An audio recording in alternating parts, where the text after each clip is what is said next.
12 வயதில் தேவாலயத்தில் போதித்த இயேசு 30 வயதில் ஊழியத்தை தொடங்கும் வரை அந்த 18 ஆண்டுகள் எங்கே இருந்தார்? லூக்கா 2:52 சொல்கிறது, அவர் ஞானத்திலும் வளர்ந்ததிலும் தேவ கிருபையிலும் வளர்ந்தார் என்று. இது ஒரு மாபெரும் தயாரிப்பு காலம். அந்த மறைக்கப்பட்ட ஆண்டுகளில் அவர் ஒரு சாதாரண தச்சராக வியர்வை சிந்தி உழைத்தார் என்பதை வேதாகமம் காட்டுகிறது. வானத்தையும் பூமியையும் படைத்த கரங்கள் ஒரு ஏழை வீட்டில் மரவேலைகளை செய்தன. இதுதான் உண்மையான தாழ்மை.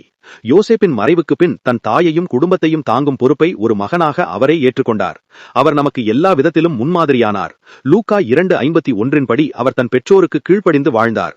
பாலைவனத்தின் தனிமையில் அவர் பிதாவோடு செலவிட்ட அந்த நீண்ட காலமே அவருக்கு சாத்தானை வெல்லும் வல்லமை தந்தது. உங்கள் வாழ்க்கையிலும் ஒரு காத்திருப்பு காலம் இருக்கலாம். அது வீணல்ல, உங்களை ஒரு மேசியாவின் ஊழியத்திற்கு செதுக்கும் காலம்.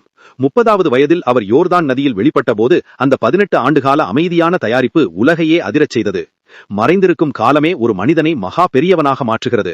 கர்த்தர் உங்களோடு இருந்தால் வெற்றி நிச்சயம். இந்த விசுவாச உண்மை உங்கள் நண்பர்களுக்கும் பயன்படும் என்றால் இப்போதே இதை அவர்களுக்கு பகிருங்கள். தடைகள் உங்களை உடைக்கவில்லை, மாறாக உங்களை செதுக்கிக் கொண்டிருக்கிறது. இந்த விசுவாசம் உங்களுக்கு இருந்தால் இயேசுவே துணை என்று கமெண்ட் செய்யுங்கள்.